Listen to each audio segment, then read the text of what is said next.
Hi, I'm Corey Deacon, one of the founders of Neurvana Health. Thank you for taking time out of your busy schedule to check out our YouTube channel. If you struggle to find a lasting way to feel better and want to achieve the health you deserve, reach out to us and we'll figure out how to get you the help you need. We've helped clients from all over the world get to the root cause of their condition and find a long-lasting way to feel better. To take the first step, go to nirvanahealth.com/go and book a 30-minute consultation with one of our healthcare advisors. I look forward to getting to know you. So, thank you guys all so much for coming today. We really appreciate you guys taking time out of your busy lives to join us in what we believe is a really important topic. So, again, thank you, and we hope that you have a wonderful afternoon. So, I am here to introduce the man of the hour. So, without further ado, growing up in rural Alberta meant one of two things for boys like Corey. You became a hockey player or joined the family farm. Well, if you've seen Corey on a farm, you know the direction his life took him. It was down the path of team sports and anything else his creativity and high energy could sustain. To this day, his mind and his mouth are going a mile a minute. His wit, passion, and sometimes unconventional thirst for knowledge make him an absolute pleasure to listen to. However, his journey was not always rainbows and sunshine. Corey suffered many head injuries, subconcussive hits to the head, and various other traumas to his brain. Finally, during university, it all began to catch up to him. He described himself as chronically inflamed and spent years with varying degrees of brain on fire symptoms. Some of you may be able to relate. He describes brain on fire symptoms that creep up every now and then, such as extreme mood swings or anxiety, but then alleviate soon after. He quickly realized he couldn't ignore these warning signs. Eventually, it got to the point where he was having daily panic attacks and rapidly cycled between low mood, low self-esteem, rage, and fatigue. While riding this roller coaster of emotions, he began to question whether he was ever going to be able to recover. He became disinterested in school, relationships were less fulfilling, and he began to self-medicate with alcohol. Like most of us, he sought the help of his family doctor. The relationship in the past was amicable, and Corey had always thought he was a pretty great guy. Much to his dismay, though, the solution that great guy had to offer was an anti-anxiety prescription to try out for a few weeks and come back. It wasn't an easy decision, but with the help of his lovely wife, Liz, they began to look elsewhere for answers. To his surprise, there was much research being done outside the conventional methods. He began to align himself with the greatest minds in the field, and his uncanny ability to apply principles of neuroscience, physiology, and nutrition, he forged a new path to uncover the root of his own health challenges. With the support of myself, I'm Liz, they embarked on a path of integrating multiple aspects of health and discovery. Oh, actually, I forgot. That didn't make any sense. This was actually, I created this with the intention of somebody else reading it, and then here I am, reading it myself. So Corey will be the first to tell you that this path is not without hardship. Time and time again, his mental and physical self were challenged, but finding a quarterback to champion for you, surrounding yourself with supportive friends and family, you'll be surprised just how much you're capable of. Like most great thinkers, Corey faced countless obstacles along the way. However, he finds himself exceeding every expectation and living a fulfilling life. He knows it's opportunities like today and people like you that will ultimately help him change the paradigm of health. So please put your hands together for Mr. Corey Deacon.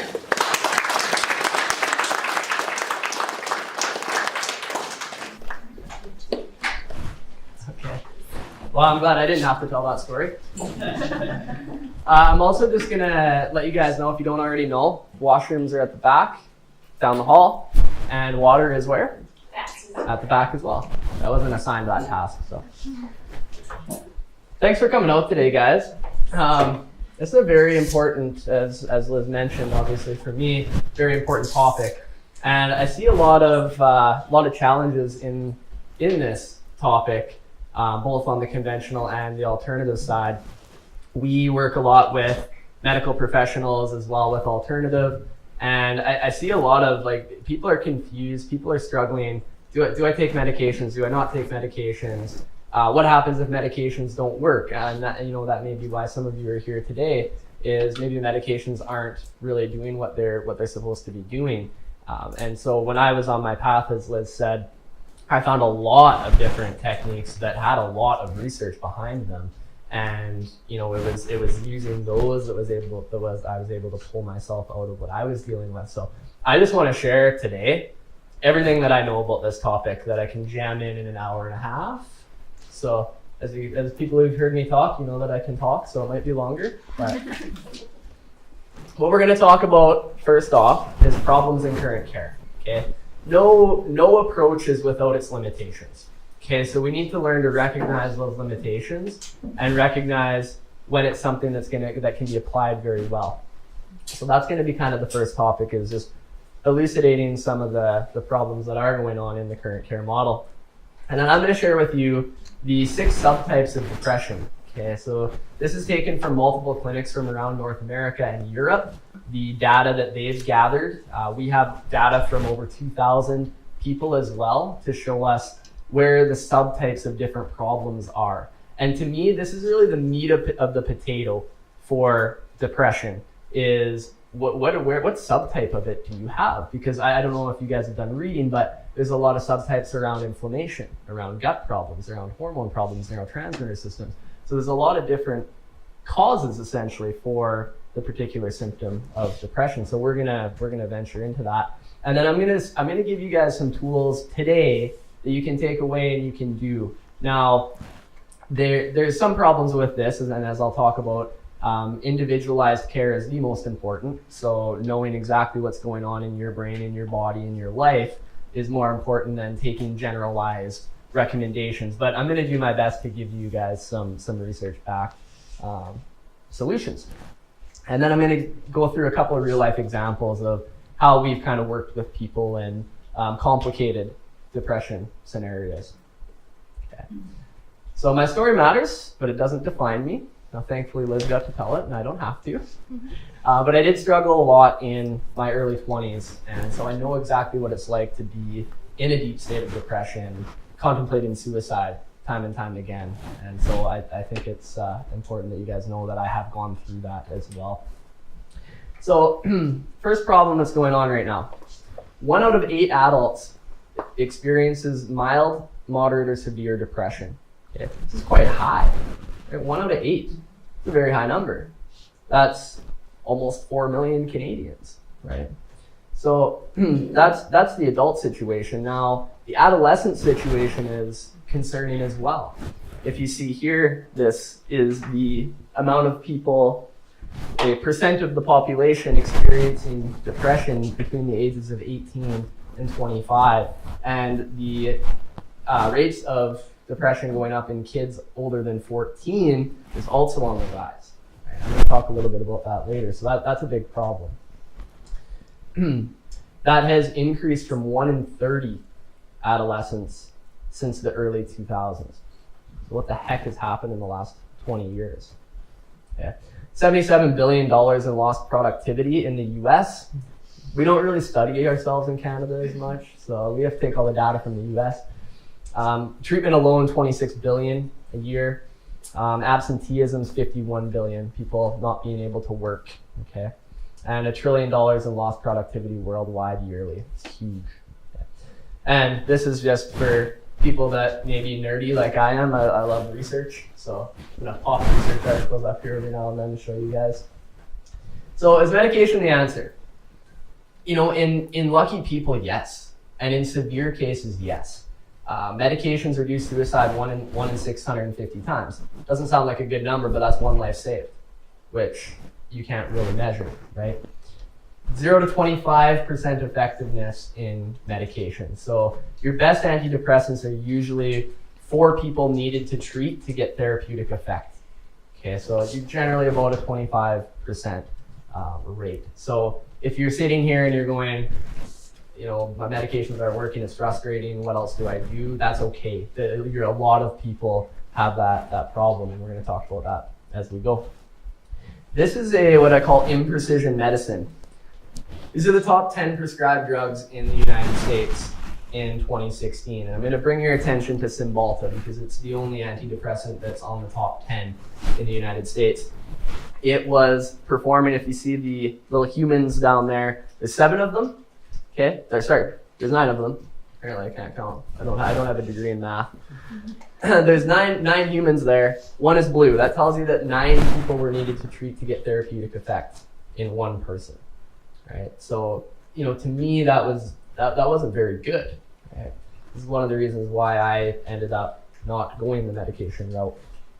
And this was a great article that was just released in the Molecular Psychiatry Journal, which is a quite renowned journal. When neurons are out of shape, antidepressants may not work. So there's certain things that go on around your brain cells. Neurons, for those of you who don't know, are just a fancy term for brain cell. One type of brain cell that's in our brain. And they're essential for communication, they're essential for regulation, and when they're out of shape, and literally, when they're not shaped right and they're not functioning right, antidepressants can have trouble working. And this is the actual cited article here. So very cool. I actually just got that in my email a couple days ago, so it's convenient timing for this. So what I find going on is we have what we call road signs. So when we first start driving, right, we're 14, maybe 16, maybe older. We have both hands on the wheel, and we're looking. We see everything, right? We're seeing everything. We're driving slow. Everything is in front of us, right? This is what happens when we are first learning about medical sciences. We're noticing everything, right? And over time, as we get better at driving, we see a little bit less, right? We're just kind of going through the motions. And as you get really good and you do it a lot, you might only be seeing these things. And otherwise, you're just kind of going, right? And this is what we get stuck in medicine, is we start looking at everybody like they're the same, and we start doing the same things. It gets easy to do the same things over and over and over again. The brain is a habit-forming machine. So we need to be able to break those habits and change what we're doing and change how we're looking at things, which can be difficult. And then what we try to do is we continue developing drugs.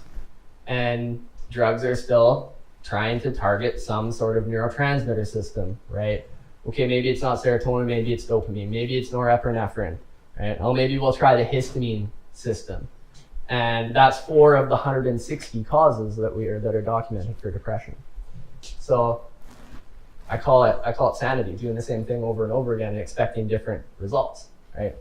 Where we're not getting them. And we end up in a vicious circle. Look out, it's a vicious circle. So one of the problems that I've looked at studying even just the research over the last 100 years is our incidence of depression and anxiety has gone up. Okay, so the red line there is the incidence of, and I tie anxiety in because there's so much crossover between depression and anxiety. It's very common that you see the two and two hand in hand. So this is what's happened since the 1930s. And what I started kind of looking at was what was happening, what did we do in the 1930s to start seeing this increase in depression and anxiety? And one thing that happened is we mechanized farming and we stopped crop rotating. So it had a bit of an effect on our minerals. And if you study orthomolecular psychiatry, we know how important minerals are for enzyme function, so that every process in our body can function, but particularly in our brain. And then we started adding fertilizers, herbicides, pesticides, and fungicides, and our toxicity levels started going up, and that's the blue line that you see. And then we did this other thing where we added barbiturates. How many of you guys have heard that term, barbiturates? Yeah, it was actually, we called it the housewife's drug. I wasn't around, but some of you might have been. And it was supposed to be the side effect-free treatment for anxiety for stay-at-home moms, right? Now we know we hardly use these anymore because we know how bad the side effects were. Then we went into the 80s and we developed benzodiazepines, okay? Benzodiazepines were a side effect-free treatment for anxiety, same story, right? What do we know now? Well, we build tolerance to benzodiazepines. These are drugs like Valium, okay? So same thing, side effect free. Well, we don't even like to use them anymore, and we don't like people using them every day because we know how dependent people can get on them, and now we know that there's risk of cognitive impairment from taking them long term as well. And then we developed Prozac in the 90s, right? Most people know about Prozac. That was kind of the initial antidepressant that was developed. And we also added in something called glyphosate and Roundup into the environment. And then we saw this massive spike. I'm not going to talk too much about glyphosate today, but it does have a ton of effects on the neurological function and the detox systems. And then 2020, cannabis, question mark. I don't know, right? We've had a history where we keep treating our symptoms and it hasn't worked out. So it's going to be interesting to see what happens there. Now, another problem is practitioners tend to fight with each other. You do this, which leaves you guys stuck with one or the other, right? Which is just completely a tragedy in my opinion.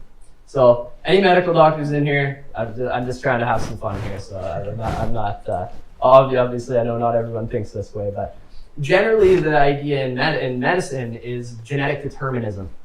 Okay, you were bound to get depressed because you have bad genetics. Here's the medications, here's the treatment. Let me know if it's not going well, we'll try a different one. Okay, it's all in your head. Generally gets thrown out there if they can't figure out what's wrong. Okay, so it's like, okay, well, we did everything we know, so it's all in your head. Drugs and surgery tend to be your only option. Okay. Then you have the naturopath. I thought this was an ideal picture, so considering the recent legislature. Nature cures all.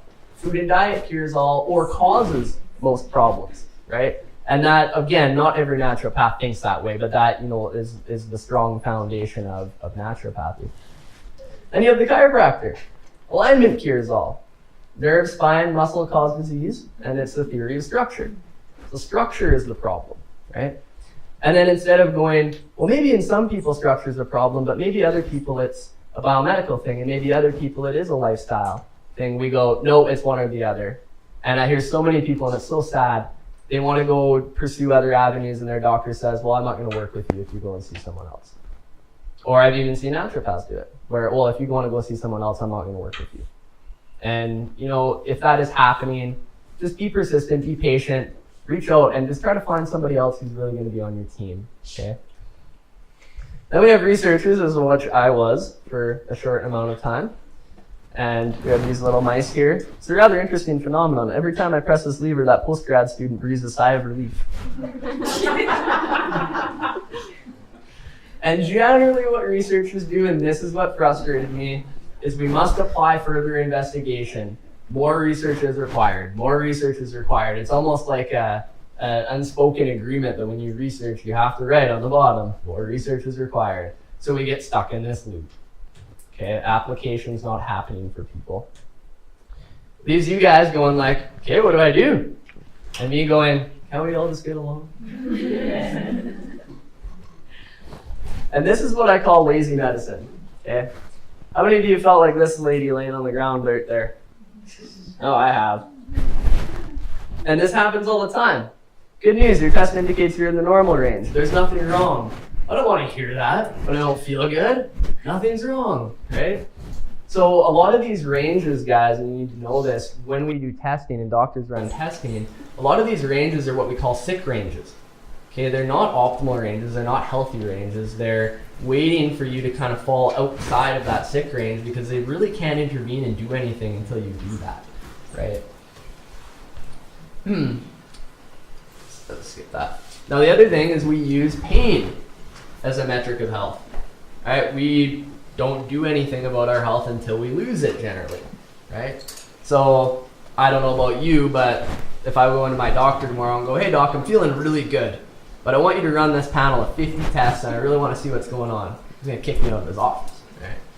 So that's another problem is we have this idea like we're a clean slate, right? I'm perfectly healthy, I'm a clean slate, there's nothing going on.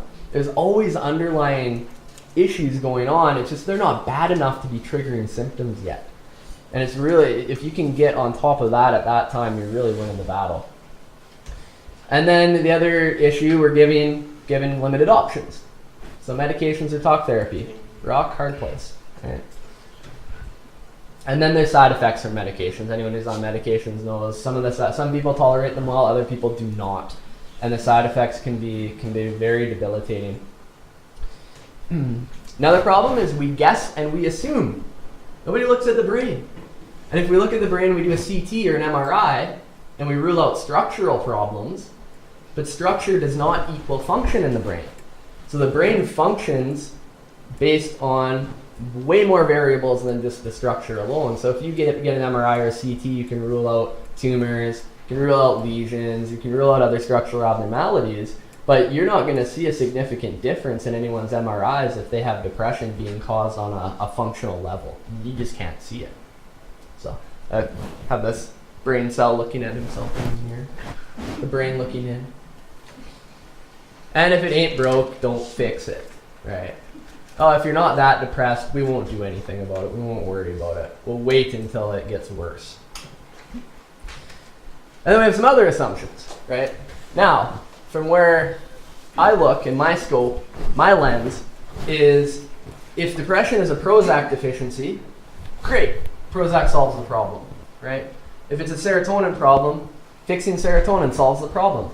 If it's a dopamine problem, solving dopamine solves the problem. But most of the time it's not. There's 157 other causes that are documented, and we're learning more and more every day. And then the other problem is we only treat the symptom. We don't look at the person, right? Depression, okay, here we go. We got to treat this depression, treat this depression, treat this depression. We don't look at the person. So this is, I don't know if you guys have ever seen this one. For a fair selection, everyone has to take the same exam. Please climb that tree. Elephant, fish, penguin. Another problem, we often get told there's no research on that. How many people have heard that? There's no research on that. I almost guarantee there is research on that. Yeah. There's a lot of research coming out. It's hard to keep up with. My favorite, that doesn't work or that's controversial. So I had a talk with a psychiatrist actually 2 weeks ago. I was speaking at a workshop for medical doctors and psychologists and other neurotherapists in Denver, and we were teaching them about our model. And one of the psychiatrists said, "Well, you know, I'm trying to get on board with something we do called quantitative EEG, which allows you to quantify the function of the brain." And he goes, "I'm trying to get on board with it, but it's just so controversial." And I went, "Okay, like describe to me what do you mean by controversial exactly?" "Well, you know, there's just some disagreement in the medical world about it." And I go, "Okay, well, let me ask you this: if you were looking for a lesion in the brain, would you order an X-ray?" He goes, "Well, no, I'd order an MRI." I go, "Okay, great. So in other words, X-ray would be controversial to looking for lesions."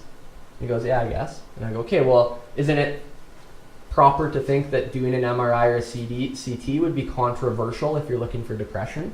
He goes, "Yeah, it would." I go, "Okay, so really it's just the limits of what you're using your technology for, and every technology has its limitations. So again, you have to really know to recognize where the limitations are. And if an MRI and a CT comes back normal, it doesn't mean that your brain functions necessarily normal, right? It could mean there's actually things going on."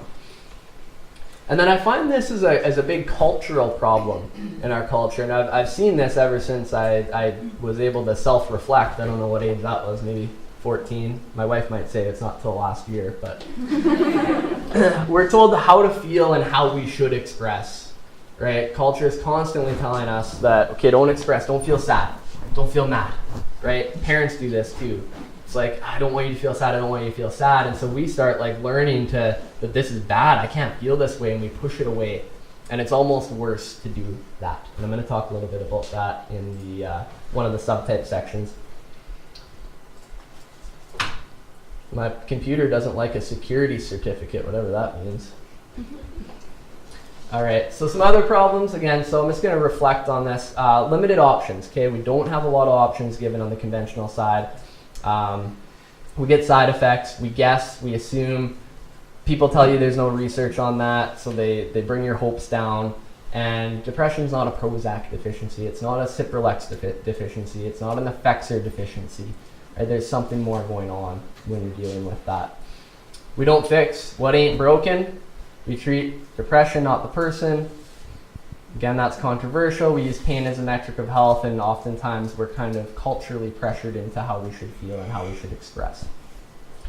this is a good study, and it is considered controversial, which is interesting, but they found that there was very little positive effect for antidepressants in mild to moderate severity depression.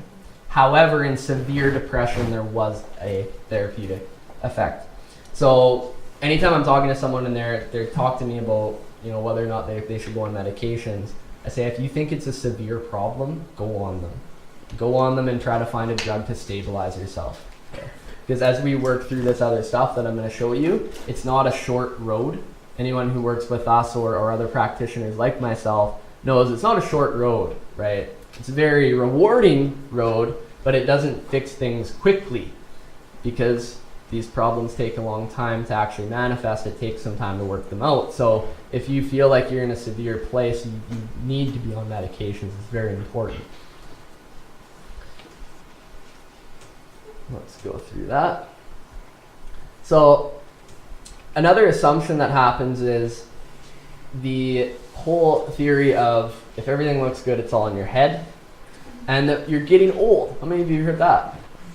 Yeah. Oh, you're just getting old. It happens, right?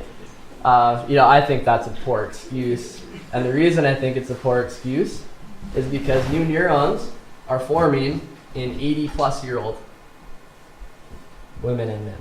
So obviously, it makes sense if you think about it. These people wouldn't be able to form memories if they weren't forming new connections and making new brain cells.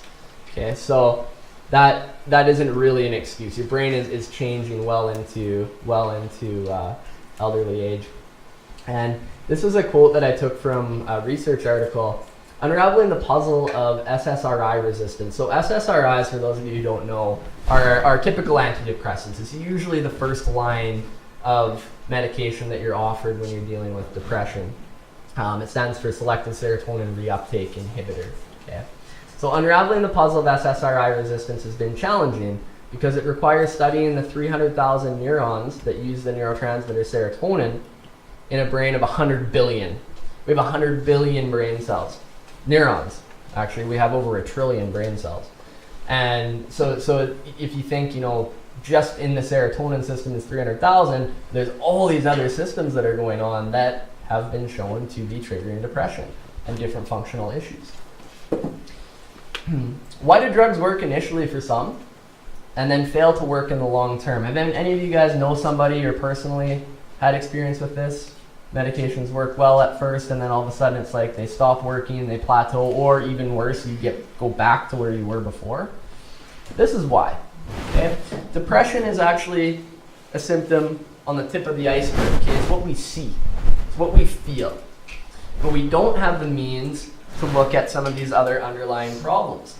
And with depression, you typically see inflammatory problems, immune system problems, digestive, gut-related problems. I don't know if you guys have seen some of the research on that. There's a lot of it that's come out in the last 20 years correlating gut problems with depression. Emotions, I'm going to talk about trauma, very important when you're dealing with that. And hormonal imbalances. We actually need our hormones for our neurotransmitters to function well. So any women who've gone through menopause know what hormones can do to your brain, right? When they go low, memory, sleep, anxiety, not to mention the hot flashes, right? Not fun. So this is why if you just go in and treat a symptom on the surface, right, you're not going to get necessarily the effect you want long term because all this stuff underneath is still going on. So if you imagine this is an iceberg floating through the ocean, this direction takes you towards disease, this direction takes you towards health. Okay? The tip of it has nothing to do with it. The tip's just along for the ride. It's the underlying part that's pushing the iceberg in the direction towards health or towards disease. So it's very important to look at some of those underlying causes. And then this is just another way to look at it, or another metaphor for how I like to describe it, is we all have a tank. Okay, I used to call it a stress tank. I stopped calling it that because I think stress is a poorly defined term. We think that stress is like when we say, it's like, well, like how much stress do you have in your body? It's like, well, I'm not stressed at work. I'm not stressed with my family. And that's not what we mean. What we mean is underlying strains or what else might be going on Is there a chronic low-grade infection that's activated? We know, for instance, vector-borne infections like Borrelia that causes Lyme disease, Babesia bartonella, some other ones can cause neuropsychiatric symptoms like depression, right? And they're not easy to see on blood work. There may be heavy metal problems. There may be EMF problems. A lot of people are EMF sensitive, which is actually like what our Wi-Fi is and our phones and our cell phones and that sort of thing. And so as this tank fills up, again, we're not really going to get symptoms until it overflows. And people who've had head injuries, major head injuries before, or other major traumas, you'll see this. Because all of a sudden you get this trauma and your tank starts overflowing. And what that, I'm not going to bore you with all the middle stuff, but what that essentially leads to over time can be depression. Okay? And so the way that we look at things is we basically took and divided up a lot of the different causes that we know to drive these problems. And we just work it in kind of a pyramid fashion. Okay, once we know what's going on, we address the environment, right? And these are toxins we're exposed to. Calgary, particularly, since the floods has been bad for mold. 25% of people can't clear mold well. They're genetically susceptible. It builds up. It causes an innate immune response and inflammation at the synapses. So things like that we look at. The physical body is where you're looking at neurotransmitters, hormones, that sort of thing. The energetic body, this is EMF problems with light. We don't get sun exposure like we should. We wear sunglasses, we wear sunscreen, we block light from getting to our cells, getting into our brain to tell our brain how to function and regulate our circadian rhythm. And so I'm going to talk a little bit more about that. Emotional body, this is where traumas lie. Cognitive body, and finally purpose. Right? When people are living purposefully, I'm going to share an article at the end, your health is way better, right? Which only makes sense. I remember working jobs that I hated and it stressed me out, right? Now I work a job I love and I could go into work every day. And that's when you get the transformation, is when all those steps align. And the way that works is through a function called epigenetics, okay? So we have our genetic code. Our genetic code doesn't really change that much, unless you get mutations and things like that. But really, your genetic code's your genetic code. Okay? But what changes are what genes are turned on and what genes are turned off. Okay? And that's very important. That changes the behavior of our cell, which trickles all the way up to how our brain actually functions, and which essentially is our behavior, right? So the way I like to describe this is epigenetic phenomenon is a caterpillar turning into a butterfly. Okay? For those of you who don't know this, if we tested the DNA of that caterpillar and the butterfly it turned into, they would match perfectly. The DNA does not change. How does it change from that to that? It changes what genes are turned on and what genes are turned off. And this is exactly what we do with health. Okay? We change the genes that are turned on and the genes that are turned off, and all of a sudden you feel better. And it's not magic at all. It's science. This is just some research to support what I'm saying, so you know I'm not lying if you guys are interested in it. So some differences between what we call the functional model. I call it the functional model, or results-based model, is and the traditional model, okay, is we don't use genetics as an excuse, okay? Just because something runs in your family does not make it a genetic causative problem where you would have got it no matter what. It makes you genetically weak, right? You have a weakness somewhere. So autoimmune conditions that run in the family, there's a handful of alleles that we know create weakness for autoimmunity, but you still have to have something trigger it, right? It's very rare that there's actual pure genetic causes. They're not very common, right? But 1% of disorders are purely genetic. So 99% of the time it's not a problem. We look at 100% individualization, okay? We don't care about what the person before you with depression was dealing with. You're the new person, we're not going to treat you the same way. We test, we don't guess, we look at the brain, we look at the function of the brain. It's very important for you to know the subtypes you're dealing with. And then we address the cause, okay, not the symptoms. You're going to be really limited and kind of hit your head on the roof quickly if all you're trying to do is treat symptoms. And I know I've talked a lot about medicine, but we do it on the natural side as well, guys. We use St. John's wort, we use adaptogens, we use herbs, we use these other things to try to treat our symptoms. Essential oils is another, the new man on the block with treating symptoms. And again, we're not getting ahead of anything, we're just treating symptoms. I mean, it can be helpful, takes the edge off, but you want to look deeper. And the biggest thing that I see with depression is the inability to self-regulate. We don't know how to self-regulate, not only on our conscious level and just, for instance, regulate our breath and our breathing, but on a deeper level, our brain actually isn't taught to self-regulate well, right? We're kind of looking for the next thing to try to make it feel better. And I'm going to talk to you guys about how we work with that. Okay. So we use something called quantitative EEG. Okay? And we will use these in conjunction with MRI data as well. So we get a little combo of structural info as well as functional. Okay? There's another type of technology called functional MRI. You guys might have heard of it. Very useful, very expensive. So what actually neurophysicists have done, neurophysicists, can you imagine being a neurophysicist? Blows my mind. They've been able to actually compare data from EEG and use algorithms to match up with functional MRI. So we can actually use a lot less expensive machines to pick up exactly what's kind of going on the cortical level and how your brain's regulating. And that gives us a lot of info as to how we can help you move forward and make the right selections to as far as what you want to do for treatment and that sort of thing. And there are a handful of practitioners that do it in the city. So we call it our North Star. Okay. For those of you who've worked with us, you know that you come in and you do a brain assessment. So the first thing that you do. And that's because it gives us data on, okay, what do we have to do here? What's going on here? So this is kind of what it looks like. This fancy X-Men-like cap.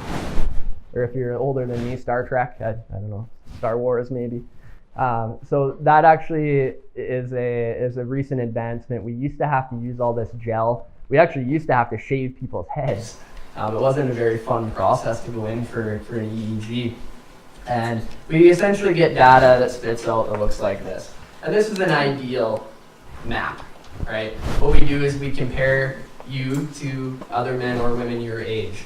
And what it allows us to see if certain areas are way over functioning or way under functioning in certain frequencies. It tells us how the brain is communicating, which is really important. Very, very, very cool technology. I literally wouldn't be able to do my job without it. I don't know how anybody does. So I oftentimes hear this. Why don't I feel pleasure in life anymore? Why do I not feel like living some days? And I say, depression is actually survival. I don't know if you guys have ever thought of that before. Depression is actually a survival mechanism. So when we have an overload of stressors, we get a reaction, and if we don't remove the stressors, we continually get a reaction, okay? It leads to symptoms, it leads to disease, and it leads to disorders. And one example I'm going to give you guys is, pretend we're all gazelles out on the Serengeti, right? And a lion jumps out, right? All I have to do is run faster than one of you, so good there. But we're all going to go on the run, right? We go into flight. We run as fast as we can. And we do that until we get caught by the gazelle, or by the lion. Nature's really took a turn on its head. So we do that until we get caught by the lion, and then we go into fight until we realize we can't fight anymore. And then we go into a state that we call freeze, or faint, or play dead, okay? And we hope that that lion leaves us alone, okay? And if that happens and we get away, we go and we lay down. We don't have surgeons on the Serengeti, okay? So we lay down and we hope that we heal. We hope our injuries aren't too bad, that we can heal from them. And in that process, what happens, and this is really interesting when you look at suicidal ideations, there's something called preparation for death, okay? Our brain actually starts coming to grips with the fact that we might die. So anybody here, or if you know anyone who's dealt with that, it's scary when it happens. When you all of a sudden you start thinking about suicide, you're like, what the heck? What brought me here, right? A lot of times that's what it is. Your system is so overloaded that you're bedding down somewhere trying to heal. And the weirdest thing being a human is there's nothing physically threatening us. It's simply underlying stressors, underlying unresolved emotions, things like that are actually triggering us into this state. And sometimes we'll even bounce in between this state.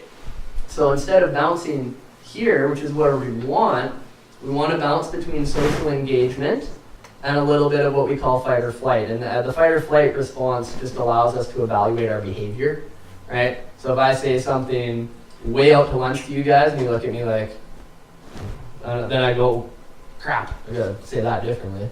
That it's important that we move in and out of that and we engage socially, externally, and then we evaluate our engagement, and we keep doing that back and forth, and that allows us to have a good rest and digest and heal state, but then also be able to deliver oxygen and everything like that. We usually look at this fight or flight state as bad. It's not. We need it to live.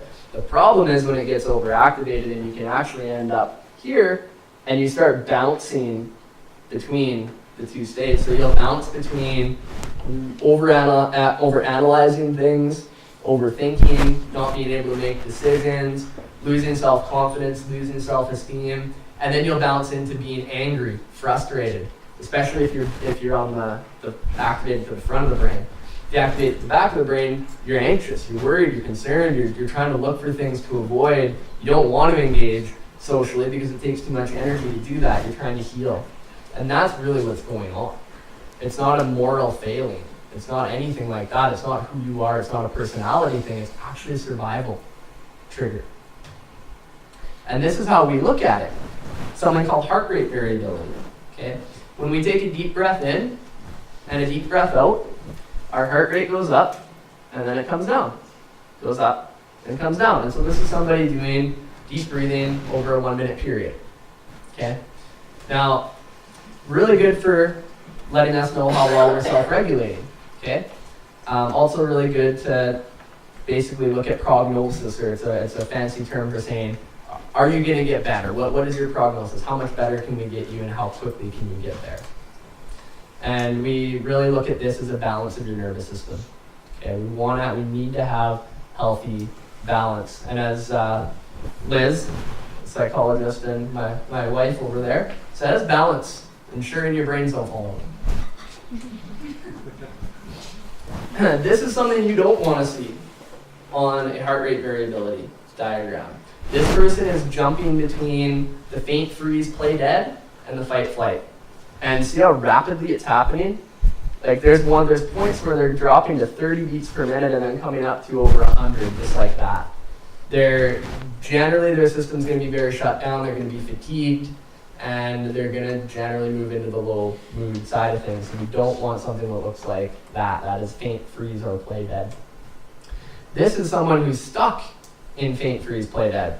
So the heart rate's dropped very low and there's very little fluctuation. We don't want to see very little fluctuation. When we see flat curves like that, it means the nervous system is very stuck. And there's a lot of things you can do to get it back into normal.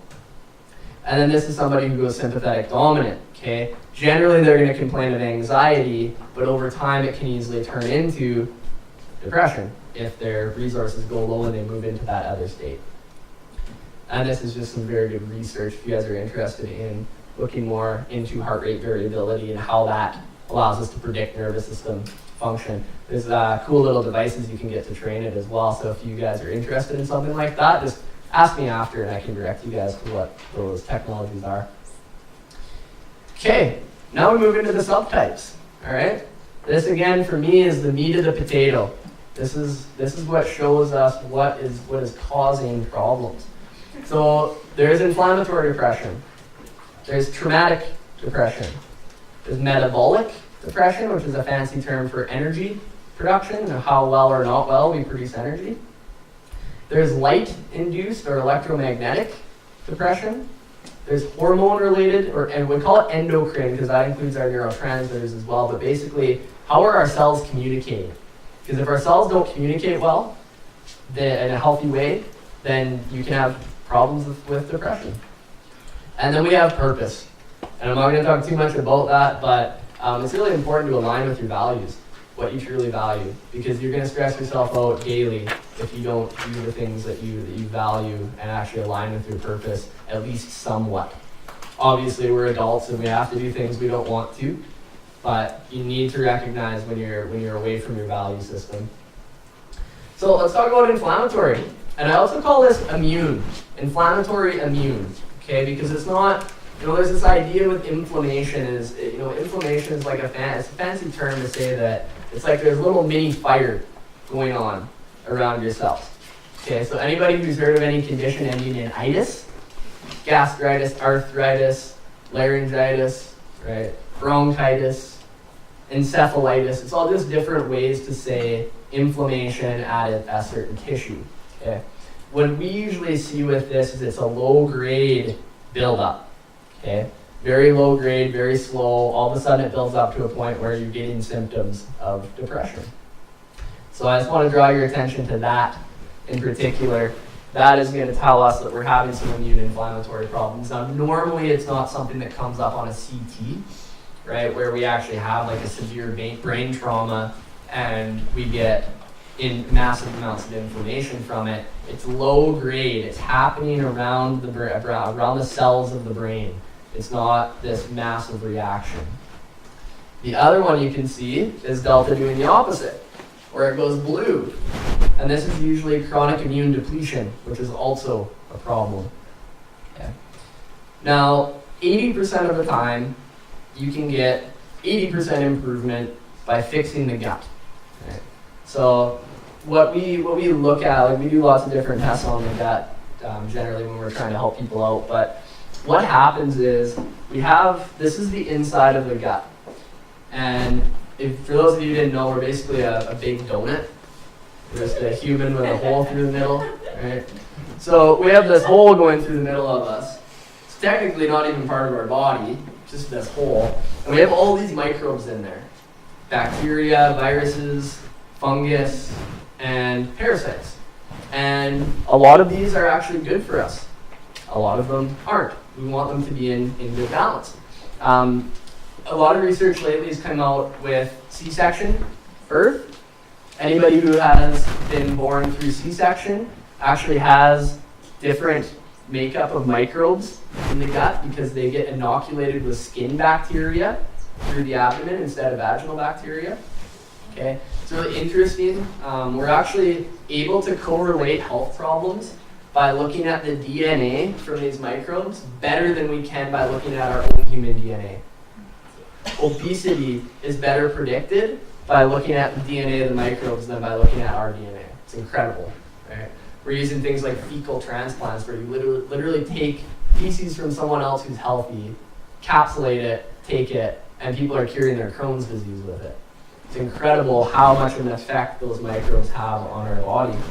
And the reason it happens is the effect that these microbes have on our immune cells. Okay? So it has the ability to balance or imbalance the immune system. And there's the way the immune system works is it's a little more complicated than we like to think. We usually say, we either inhibit our immune system or we activate it. That's actually not true. We actually shift the balance of the immune system. So if you imagine the immune system is a three-legged stool, right? We need all three of those legs to be even or close to even so we can sit on it, right? As soon as those legs go way too long or way too short, now we're out of balance and the stool falls down, okay? And that's when you start getting symptoms. So it's really about the balance in the immune system. And when we use, say corticosteroids or anti-inflammatories, really what we're doing is we're just shifting that balance out. We're not actually activating or inhibiting things. The other thing that microbes do, and this is going to be a little hard to see, but I will offer my slides to anybody who would like them. You just leave me your email at the end. Dopamine, GABA, norepinephrine, serotonin. These are all neurotransmitters associated with good brain function. Ability to sleep, ability to feel calm, ability to connect, ability to feel pleasure. Okay, all of these molecules are actually are produced by microbes. A lot of microbes facilitate the production of these, and actually we think that about 85% of serotonin is manufactured in the gut, which is very fascinating. And this is just some examples of that. So our bacillus bacteria tend to produce dopamine and norepinephrine. Both of those neurotransmitters are involved in depression. The phytobacterium produces GABA. GABA is calming, allows us to be able to fall into a cycle of sleep. And then another one called enterococcus that helps produce serotonin. The one that's not up here is lactobacillus, which also helps with serotonin production. And this is what you'll see in a brain map of somebody who has true serotonin function problems. See the very low alpha back here, very blue, right? That usually indicates poor serotonin function. And the interesting part is when we have an immune challenge, okay, so the nervous system gets a signal that there's immune problems, and it may even be in the gut, right? It doesn't need to be severe. You don't need to have salmonella or anything like that. It can be minor. It gets a signal that there's an immune problem. It actually uses the precursor of serotonin called tryptophan. And for any of you who've ever had a big turkey dinner and then had a big old nap after, okay, talk about tryptophan being the problem. We produce a bunch of serotonin and then we produce melatonin. I don't know if it's that or all the beer and wine and other things, but what ends up happening now is that molecule is used for an immune response and it's not used for serotonin anymore. And so this is kind of interesting how we kind of learned about this was somebody before and after treatment with a serotonin reuptake inhibitor. And you can see the change, how much less blue there is in the back of the brain. Serotonin has a lot of functions in the back of the brain, and it tends to be more inhibitory, which is why you see it in that particular frequency. But you can see the shift. But what you don't see is really a shift in the rest of it, right? And it kind of peaks out, it plateaus. That's as much as you're going to get. So unless you go and figure out what's actually causing that immune response, you're going to just be plateaued where you're at. I want to talk about something called chronic inflammatory response syndrome because it's not being talked about and very few professionals understand it. We call it SIRS for short, okay? What happens in SIRS, 25% of people have a susceptibility to what we call biotoxins, okay? What this means is if you live in a borderline or slightly above average house that has high levels of mold spores or mycotoxins, you'll build them up. And usually what will happen is you're going to see, one person in a family is sick and having problems. Nobody else is. So nobody ever suspects that mold's a problem, okay? Alberta Health has a guideline, a mold index that's at about, we'll say it's a 10 just for simplicity. Okay, it's about here. 25% of people will start getting sick here. And they'll start building up mycotoxins more than they're able to clear them. The initial immune response does not recognize them.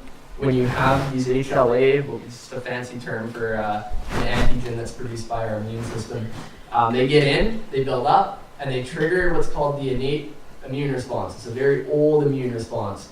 It's all it knows how to do is start everything on fire. So fire happens across the brain, and this was something I found out for myself when I was having problems. Although I thought most of my issues were head injury induced, and they probably were, this was a problem that wasn't shutting itself off for me. And there's a lot of symptoms of this. You see fatigue, shortness of breath, nighttime sweats, weakness, abdominal pain, temperature regulation problems, aches, diarrhea, joint pain, headaches, numbness, memory problems, morning stiffness, depression, appetite swings, mood swings, all sorts of different symptoms that come up because of the effects it has at the level of the brain. Okay, it affects our glands that regulate all of our hormones, not just our sex and our stress hormones. All of our hormones can get thrown off. So it causes us symptoms across a wide range of clusters. So, and I always found this, you go and talk to your doctor, you have 10 minutes, you say more than 3 symptoms, and they're like, I don't know, man, what one do you want to work with first, right? So this is important, and again, I can get you guys some more info on that if you guys suspect that it may be a problem for you. But it has been a problem in Calgary in the last 5 to 10 years. This is what I like to use as something called a visual contrast test. You cover one eye, and you look at shades of gray. They start very thick and they go thinner over time. Each one of these is a different type of gray scale. And if you fail in columns D and E, which means that you have X's below 7 on D and or E, you could have a problem with biotoxins. And what the way that this works is, when you have biotoxin problems, one of the very first things that happens is your capillaries, which are like a term for a small blood vessel. Okay, so when you cut yourself and you bleed a little bit, that's capillaries being damaged, and now you're leaking a little bit of blood. What happens is these capillaries actually start getting hypoperfused. They're not getting good flow like they should be. And you tend to get cold hands, cold feet, sometimes to the point where they're like blue and purple. I've worked with a few people that it's quite severe, to the point of even almost Raynaud's. And what happens is the retina actually has the smallest capillaries. So the back of the eye is the area where the smallest capillaries sit.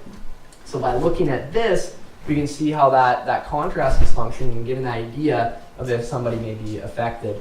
And then the other thing that I look at is sinus problems. Okay, people tend to overgrow a special type of staph in the sinus cavity. And because of its proximity to the frontal lobe, you start getting frontal lobe symptoms like depression. Right? We have to emotionally regulate through some of our orbital and medial prefrontal regions, and if those are being affected by exotoxins, it's going to be a problem. And this is just again, if you're a nerd like me, love this, the brain-immune interactions and immunotoxicology. So we call these immunotoxins because of how they affect the immune cells. And they actually cause the immune cells to be the thing that inflames us, right? So it's actually not as much the toxins as it is the immune system inflaming. And then we use another cool thing. If you guys have ever had an MRI, you can do something called a quantified MRI. And you can actually look, instead of having a radiologist look at it and go, yeah, I think it looks good. We actually run it through a computer and quantify the exact size of all the brain areas. Okay? And if you're having problems, this is one of the advancements of MRI that we've actually been able to see. By looking and quantifying this, you can actually tell what problems you may be dealing with in terms of infection, PTSD, head injury, TBI, and toxicity. So it's a very useful tool, so you know that what you're doing is actually taking you in the right direction. And I posted this article, and anyone who follows me on Facebook probably saw me post this about a week ago. Depression in your 20s linked to memory loss in later life. We actually think depression in a lot of people could be early signs of neurodegeneration, which sounds scary, but we actually have solutions for now. Okay? So when we start getting these problems, it can actually be indicating us that, okay, hey, there's some immune inflammatory thing going on that I want to deal with. And so obviously we see memory loss later in life, it could be because of that. So I hear this too. If my depression is due to inflammation, why don't I just take anti-inflammatories? Right? So tricky question, right? It's one of those things where, yeah, it could give you some improvement, but you're going to hit your head on the ceiling very quickly because you're not addressing what's causing the inflammation. In some cases, you can't take enough anti-inflammatories to counteract what's actually happening via the triggering of the immune system and whatnot. And the thing that makes it a little bit complicated is something we call a tripartite synapse. To keep it simple, I call it the neuronal threesome. Okay?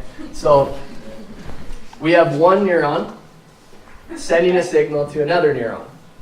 And then we have another cell that's not a neuron, it's called a glial cell, that is actually mediating the communication between the two.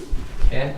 So what we used to think was, okay, there's these two synapses, so if we just like shove some chemicals and stuff in here, we can get the communication to change, right? And that's what we do with things like SSRIs and Wellbutrin and that sort of thing, is we're just working on systems within there.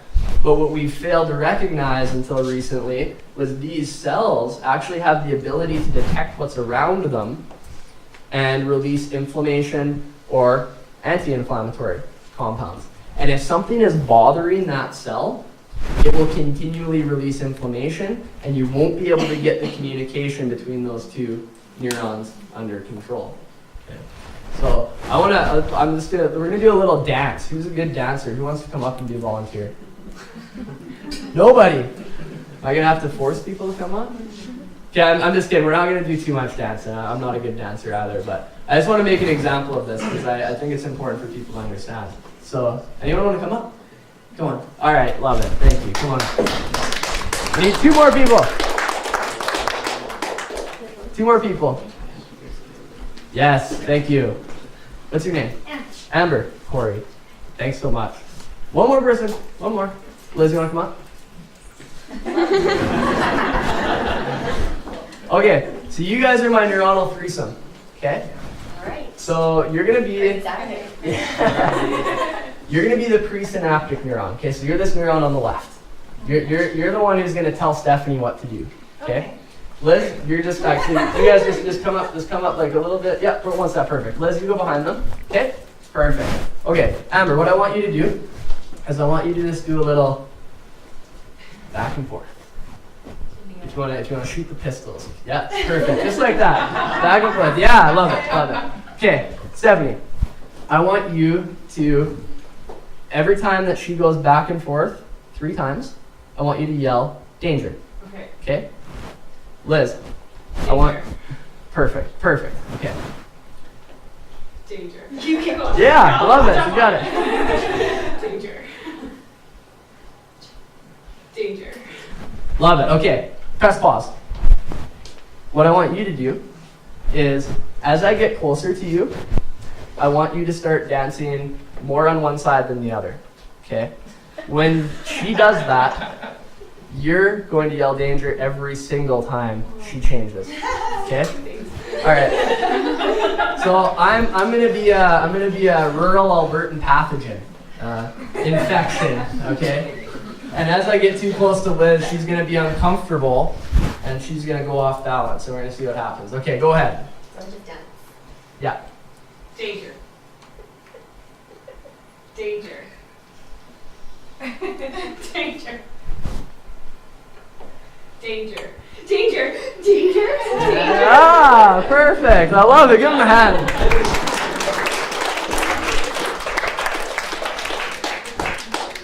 So every time that something bothers that cell, like Liz with the green cell, right? Whether it's pathogens, inflammation, toxicity, metabolic problems, damage, right? You'll see this happen in pain, but you'll also see it happen in drive, depression. Because again, it's a survival thing. So if that neuron feels like it's endangered, the danger system activates in the brain, and when it happens too long, what do? We go into faint, freeze, or play dead. And that's what triggers those symptoms. And this is what I show people if I don't want them to learn anything.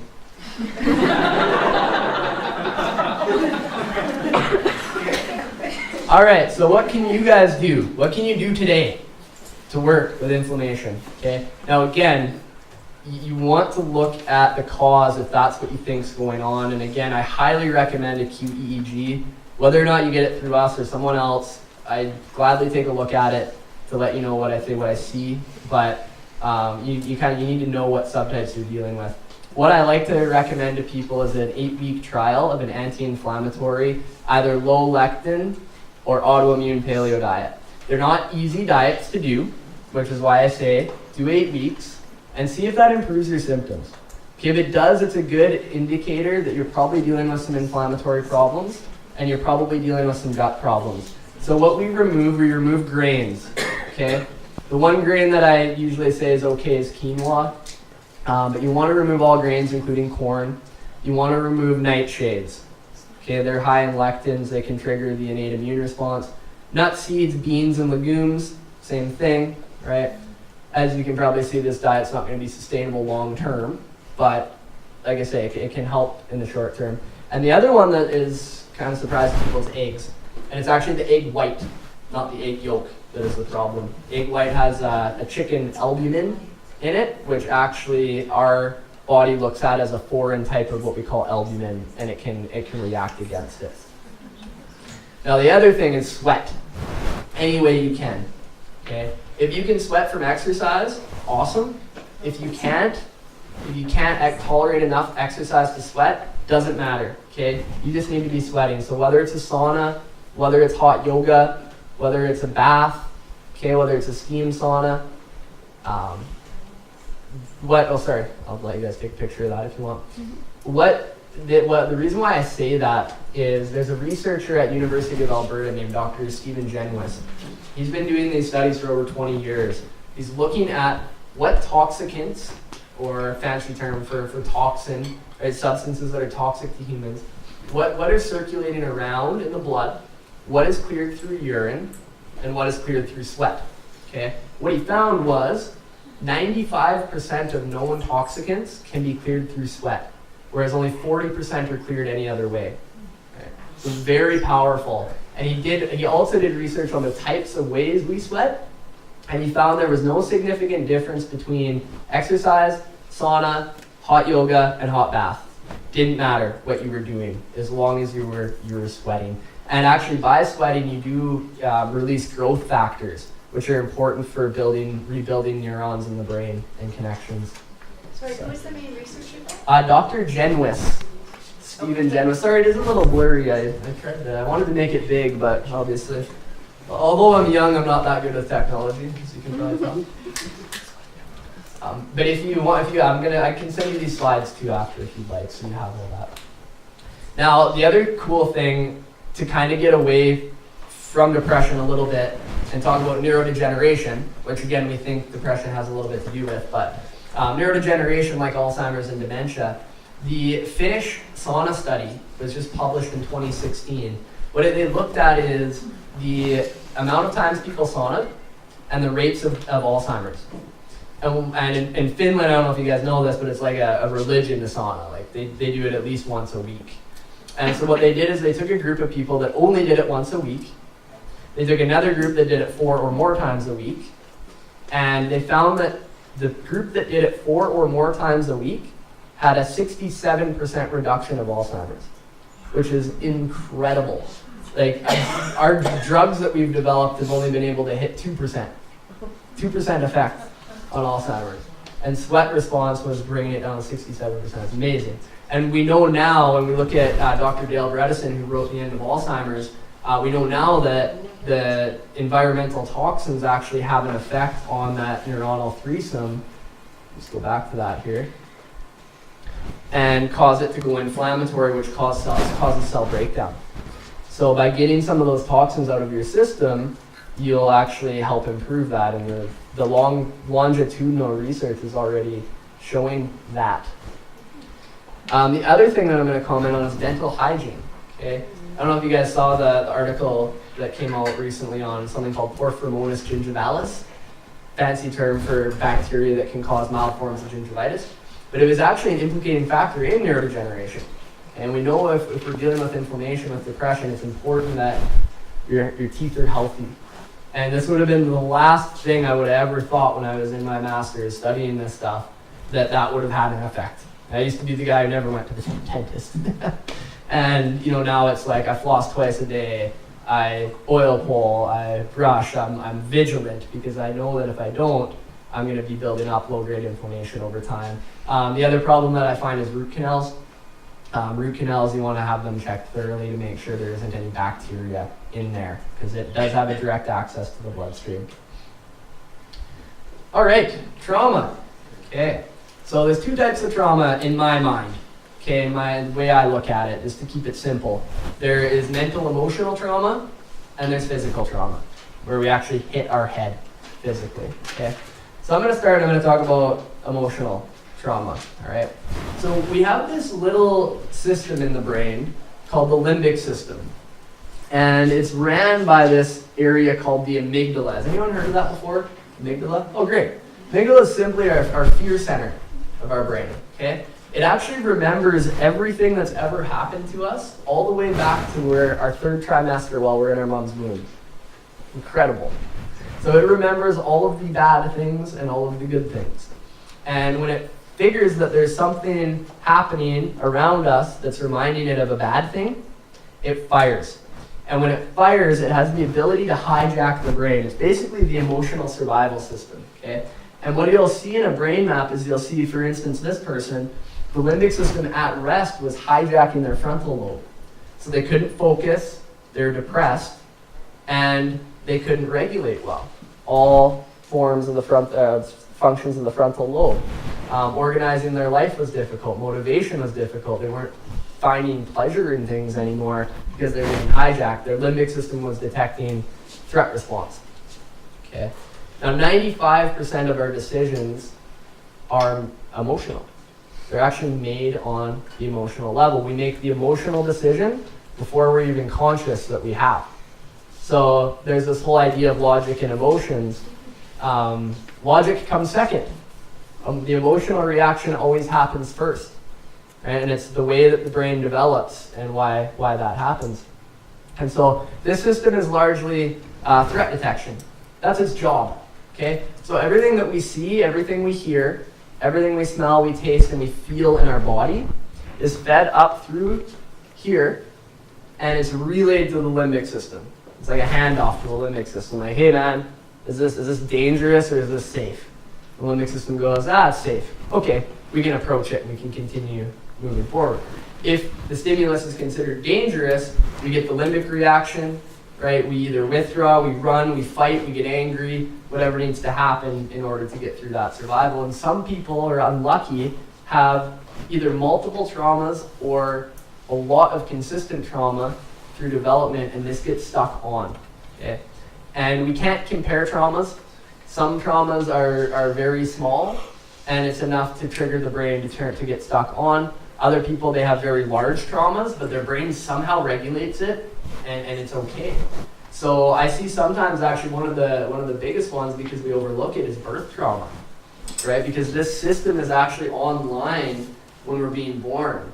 And so forceps, C-section, being in NICU, early surgery, stuff like that can actually have quite a large effect on behavior later in life. And sometimes it starts earlier. We don't know how to predict when it's going to start, but that is generally what's happening with the limbic system. Is it has these bad memories, and then it starts hijacking everything. And you have to teach it that it's okay, and that what's happening right now isn't like the past, and there's multiple ways to do that. And so again, I bring the road signs back up because this is what the limbic system does. So consciously, when we first start driving, we recognize all this stuff, and then over time, we only recognize that. Well, what happens with the brain is the limbic system of the brain in particular, and the thalamus, actually is always seeing everything. Always. Whether we know it or not. Okay? So in data science, essentially, in neuroscience, and then looking at how much the brain can compute, we compute a terabyte of information every second. So I have this hard drive here that holds 50,000 articles and a ton of videos, and it's only like a quarter full. Right? That's a terabyte of information. We're only conscious of 2,000 gigabytes of that a second. So it's about 1 times 10 to the negative 9% that we're actually conscious of. This is a very small amount, but this limbic system is still reacting to everything that might be going on around it. This is a very interesting phenomenon. This is what happens when the brain makes an emotional decision. And this is tricky to pin down, because our brain is basically a belief system machine. Right? So when it sees something, hears something, smells something, tastes something, or feels something in the body, it can elicit either a left-sided burst in the frontal lobe, a neutral, where it's the same on right and left, or an avoidance burst. Okay? And the more that we have a burst on the left, the more we agree with things. Okay? So if somebody says to me, Trump is a great president, my brain's like, no, I'm just kidding. But that's how it kind of works, is when we have the stimulus, our brain will either decide whether it likes it and agrees with it, or whether it doesn't, right? And it's one of the reasons why it's difficult to have political conversations, is because it's a very emotionally charged topic, and sometimes you aren't able to bring the logic to it. It just reacts on either side. Ideally, we'd like to be neutral on both sides, because then we can be logical. We're not wanting to bounce into avoidance. Now with addiction, you'll usually see too much of this when exposed to anything related to the substance or behavior of addiction, okay, whether it's food or drugs or whatever. You'll usually see this massive burst out of the left when there's any cue related to it. And this is, I always find really interesting, because this is a lot of the disconnect that happens between our conscious mind and our emotional brain. There's a colleague of mine who published this research, which I think is incredible. He gets people to fill out a questionnaire like this, where it says, I can calm myself in tense situations. 1 is strongly disagree, 5 is strongly agree. Okay, so he strongly agrees that he can calm himself in tense situations, but when we show his brain this, his brain actually goes, no, we can't, right? And so very interesting the split that can happen there. But it's always the emotional response first. And so I like to teach people this because we get this response, and you guys ever have like judgments about yourself? Where you're like, oh, I'm such an idiot, or I'm worthless, and there's this, boom, and it happens. And then we are aware that the thought happened, and then we just get into it, and we're like, yeah, and we start finding all the reasons why we're an idiot, right, or why we're worthless. Right? And we just like feed into it. But we actually have the ability, every time this happens, we have the conscious choice to go, okay, that was just a stupid belief pattern that popped up. Right? It's actually not true. It's just this thing in my brain. It's my little child brain that's trying to help me survive. Right? And so you can actually you can just go, okay, oh, that judgment was crazy. Weird. Little Corey in there is really freaking out today. But you do have that ability to make that decision on whether you're going to then turn and look for everything to support that, or whether you're going to turn and go, oh, what are the things that I can look at to actually negate that? Okay. So that can be very helpful, understanding that it's just a different part of your brain reacting to try to help you with survival. Right? It never shuts off. We need it. We wouldn't be here. This is an article, again, if you guys like this, early developmental emergence of our amygdala, so that fear center, and the prefrontal connectivity from maternal deprivation. So we know that kids who are adopted, kids who go through foster care, kids who have multiple caregivers, early trauma, mom dies early in life, mom is sick early in life, stuff like that can impair those circuits, and then you as an adult have to do a little bit more work to repair those. But the brain is plastic, it's changeable. It doesn't mean you're stuck with it. Right? That's just like using genetics as an excuse.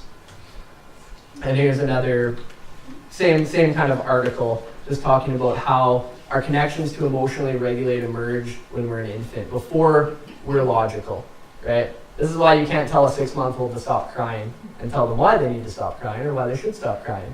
You just got to figure out what it is they feel like they need, or what needs to be calmed down, and then they stop crying, right? Over time, you can bring logic into, why people can need to be calm. And then these are brain maps of people I call this failed behavioral modification. And this is important because a lot of us are going to get directed down the talk therapy path, okay? Cognitive behavioral therapy. Although it's useful, right? A terabyte of information a second being processed on the lower levels is going to make it really difficult to talk your way through these things. So if you've gone through that and you've failed that, don't lose hope, and don't think that again, that it's something you're going to be stuck with. It's just, this is a different system. So these are 2 examples of people that have failed behavioral modification. I see this time and time again, right? When we're being hijacked like this, especially in the frontal lobe, it makes it very hard to change our behaviors or change how we think, because a lot of what we think is actually from those lower areas. It's mainly what we make the decision on. Again, if my brain wants to tell me I'm an idiot, am I going to give into that, or am I going to go, okay, that was just a belief system based on something I can't explain, but I don't need to. I know where it's coming from. But it's important to do work and learn about yourself, learn about your history as best you can. There's a lot of good books. I love It Didn't Start With You by Mark Wolin. Again, if you guys are interested in this topic particularly, I can get you that info. Amazing stuff. So, Carl Jung, who was Sigmund Freud's essentially predecessor, until you make the unconscious conscious, it will control your life, and you'll call it fate. We do this to ourselves too, right? It's a self-fulfilling prophecy. Oh, it always happens to me, right? I'm always the one that this happens to. Oh, if it's going to be somebody, it's going to be me. No, it's not. Your brain is telling you that, but it's a judgment. It's a belief. You have the ability to break through it. This is how I felt when I was going through my limbic trauma. I feel like I'm taking crazy pills.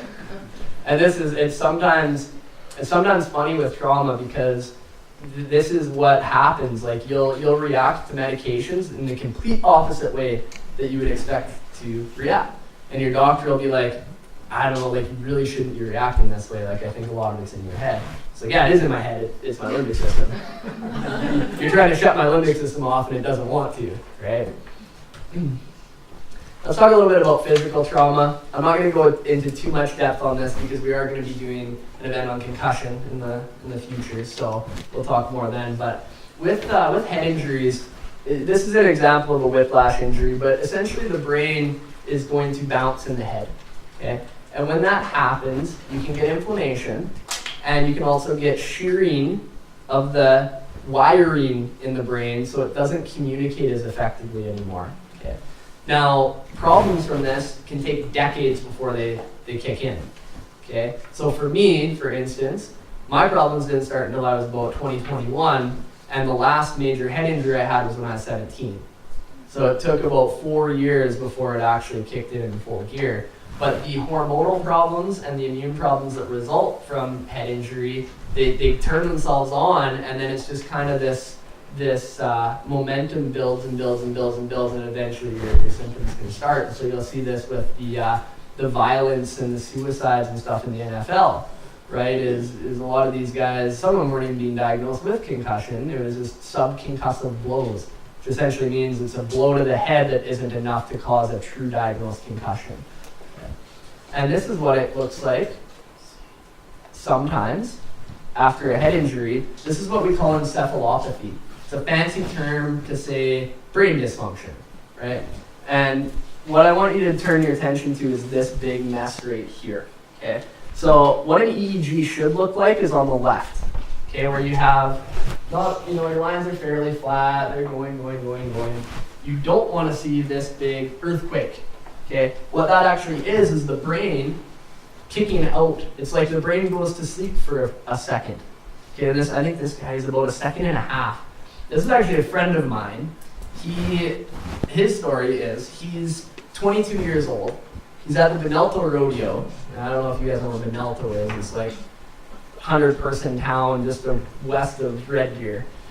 We grew up not far from there, so we go at the rodeo and I'm sure he had way too many drinks, but it's the rural Albertan thing to do. And then there happened to be a coach out in this rodeo. And so I don't know what the coach is doing out there, but he decided to climb up on the coach and do a backflip. He got halfway around the backflip and landed on the top of his head. We called the ambulance because he's drunk and now he's hit his head. So we called the ambulance, he goes off. Yeah, you have a concussion, go 3 weeks later, you'll be fine. He was, he was fine. But about 6 months after that, his mom and his family actually started realizing that he was starting to get very angry and reactive and frustrated. And his memory wasn't very good. They'd ask something, he'd do something, and he'd forget, and he'd go off, and he'd forget to come home with what he needed to come home with. And they thought nothing of it, like this guy's in early 20s, typical guy. And over time he started getting depressed, and they started realizing it. He started realizing it. He put on over 120 pounds in a year. His behavior, his decisions were all weird. I remember he was the guy we always called flaky, right? It was always like, is Chris gonna come? We're like, well, he said he is, but who knows, right? Like, we might not hear from him for a month. And he finally came to us, I think it was in 2017, and was like, I'm really down. Everyone at work thinks I'm stupid because I can't remember. He's like, I literally cannot remember things no matter how hard I try. So they're like, okay, well, good, man. Like, let's look at this. And we hook him up, and within the first 30 seconds, we see this. And I'm like, man, he has encephalopathy. His brain it was from here all the way around, was switching off every 10 seconds for a couple seconds.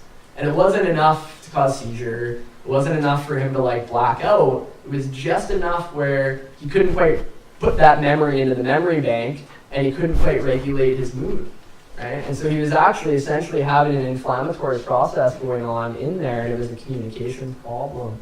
And when we looked at the deeper areas, and I'm not going to bore you too much with this language, but there's an area called the anterior cingulate that sits kind of about 2 inches in right behind the middle of our eyes. It's the most important network in the brain, or area in the brain for mood regulation and cognition.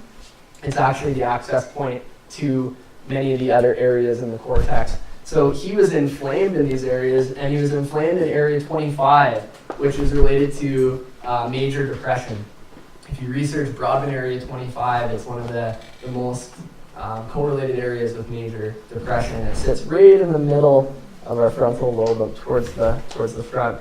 And then he was having issues in 10 and 11, which required us to shift perceptions about ourselves. And so he was actually really we looked at it, and we're going on some neurofeedback. And it was about 6 months later, he applied, and he's now out at Niagara College getting his degree. And it's this night and day change. And if someone would have just looked at his brain 6 years ago, it wouldn't have been a problem. So love the way that the QEEG allows us to see that. And then the other thing that happens with head injuries is you can get something called upper cervical subluxation, where the upper cervical actually lateralizes or turns itself. And what you see here is actually a point. It's within kind of the spinal cord that's pushing against the brainstem. And this person is actually having POTS related issues. So what you should see is what it looks like on the right, and see how much it's getting pinched on the left. So her body was actually wanting, her body wanted to every now and then direct blood flow away from the brain. So she'd get episodes of fainting, dizziness, and over time starts developing depression because she's not getting blood flow up into the frontal lobes. And it was because of how the upper neck was actually thrown out of alignment. So we sometimes forget, but when we hit our head or hurt our head, our neck is also involved. Our head and neck are connected. And we sometimes try to separate them, but usually there's problems there. And he actually was dealing with, Chris was also dealing with some of that as well. So what can you do? Okay. So if trauma is a problem, again, look at what's happening currently more as a reflection of what may have happened in the past. It requires some introspection, some meditation, and that sort of thing. See if you can help meet with a therapist to help you process. But a lot of times it is actually what's happening now is just reminding you of a moment way back when. A moment where you didn't feel in control. A moment where you felt abandoned, right?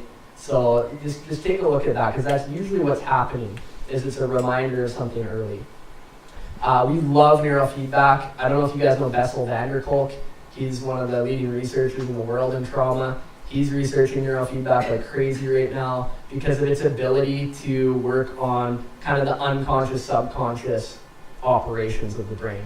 We actually give feedback to the brain in various different ways to allow it to organize itself differently. So very cool. There's another one, you can look this up, called EFT. Now, I obviously can't give you advice on this at all, but if it's something you want to try on your own, feel free. It basically has to do with tapping and bilateral stimulation in the body, which can desensitize the limbic system. And then there's brain spotting or EMDR techniques, and there's a lot of people doing that around as well. People with the true trauma subtype will respond well to these. Okay? If you're not responding well to these, well, you probably don't have the true trauma subtype. There's probably another type of issue going on. Metabolic. Okay, fancy term for energy production. What produces energy? Mitochondria produce energy. These are little tiny organs inside of our cell. We have hundreds to thousands of them in every cell. Okay. The only reason that we can even build a human body is because we have these and they can produce energy for us. Okay. So they're called mitochondria. My cells need mitochondria for me to be a powerhouse. That's me lifting weights when I was 17 trying to bulk up. Didn't work well, as you can see. This is what happens in the brain when it doesn't get the metabolic input it needs. So on the left is kind of a slight metabolic problem, okay? And what this person was doing was trying to exercise, trying to do physio, trying to do all of these different therapies to get their life back. And they were actually overloading what their body could handle metabolically. So you see that increase in alpha? So particularly there. more orange, yellow on the right side there. So when that happens, basically the brain isn't getting the energy it needs. And depending where it happens in the brain, you can get symptoms of depression. There's about 12 different areas in the brain that, if affected by this, you can get symptoms of depression. Okay? And when we look at this, what we look at is looking at balancing insulin and balancing glucose. Okay? These are really important if our blood sugars aren't getting into the energy cycle, or our fats aren't getting into the energy cycle, or our insulin's all over the place because we're eating unhealthy and we're spiking our insulin and then it's dropping and we're spiking it and it's dropping. We can get metabolic problems. It always happens in the brain before it'll happen in the blood. So it'll happen within the nervous system before you ever flag it in blood. So sometimes it's going on for years, decades, before you even notice that it's a problem. So pH, actually, monitoring your pH in saliva and urine is the most helpful for that, because you can start kind of seeing if that's falling out. But the way I like to describe it, anyone who's gone through Bio 30 had to learn about the Krebs cycle. Right? I had to learn about it again because I forgot all about it because it didn't apply to anything. But basically, it's like a windmill. It's a biochemical windmill. And as long as that turns, we produce energy. Okay? If anything disrupts that turning of that cycle, we can't. Okay? And this is where exercise is really important. People who have the subtype of this will usually improve with exercise to the point of tolerance. We don't want to be overdoing it. And so with exercise, does anyone here know how long we need to exercise for good brain health in a day? 30 minutes? 30 minutes? 22. Very specific. I like that. We've actually found benefit as low as 10 minutes. Benefit as low as 10 minutes. Okay, which is really, for me, when I learned that, I'm like, oh, thank God. Yeah. We keep having less free time for ourselves in a day. So to know that if I can just go for, say, a 15-minute jog, or do 15 minutes of maybe higher intensity weight training or something like that, and that's giving me effect, and I'm happy. So a lot of times we think it's like, I need to get out there for an hour, and I just don't have the time. Get out for 10 minutes. Get out for 5 minutes.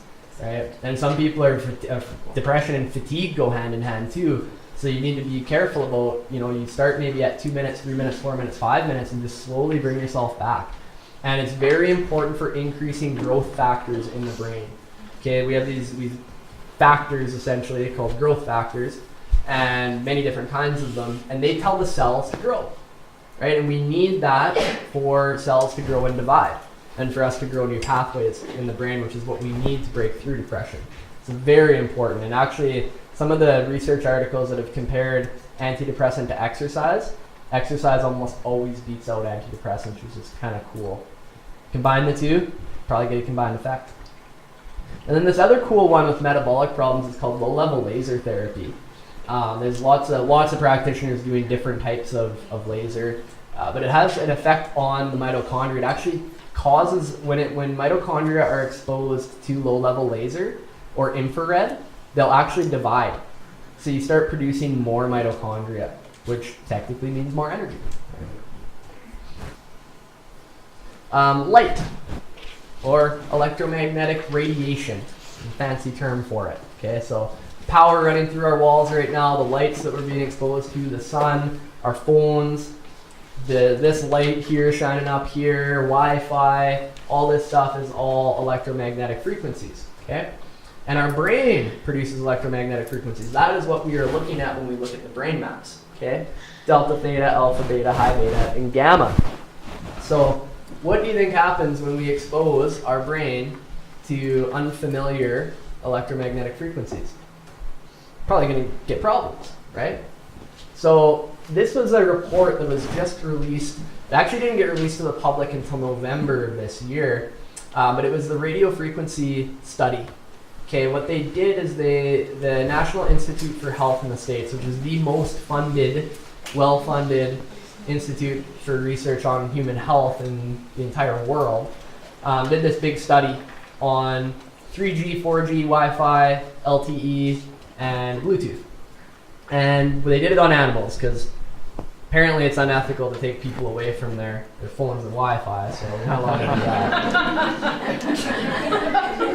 that. So they did it on animals, and what was concerning were the behavioral changes in the animals, more anxiety, less sleep, and on the physical level, and of course we're not talking about this today, but cancer. Okay, levels were through the roof. It was significant. I read the report. It was kind of fascinating. It was all this cancer problems without any indication in blood. All the blood markers weren't really significantly different. The only markers that were different were in menstruating females. They actually had more disrupted hormones, but everything else was normal. So we started looking at some of the data on EMF exposure that had been being done in the last 10 years.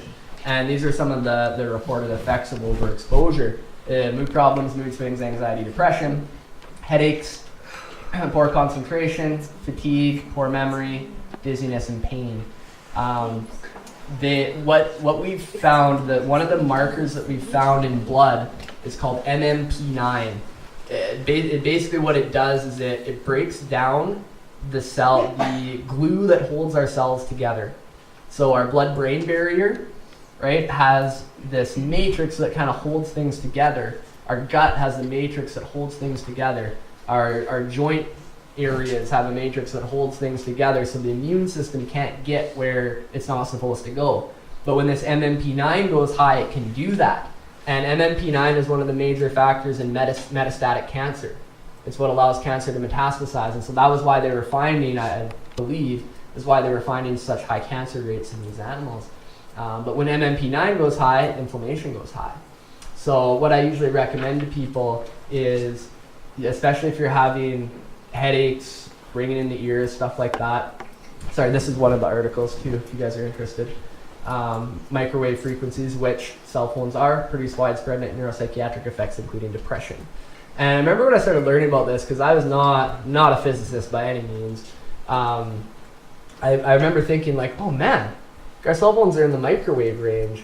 I remember my mom used to never let me sit by the microwave. It was start at the microwave and walk away. And I'm and now I'm carrying it in my pockets and right by my reproductive organ all the time. So kind of interesting, right? So yeah, I highly recommend shutting Wi-Fi off at night.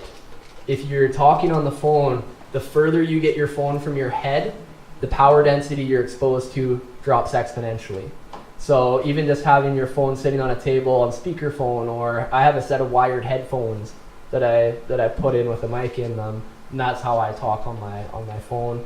So there's a lot of things you can do to start kind of reducing your exposure to that. It's tricky if you live in an apartment building, because of course there's Wi-Fi in every condo. I think in our condo building we pick up 30 Wi-Fis when we turn on.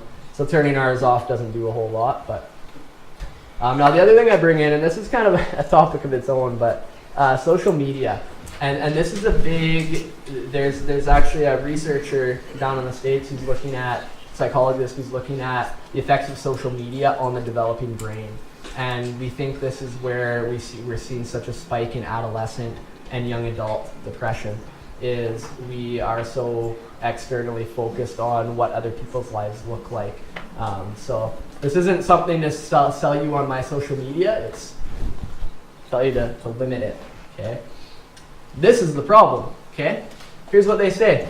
Eat 5 small meals per day and run. Also eat only breakfast and dinner and walk.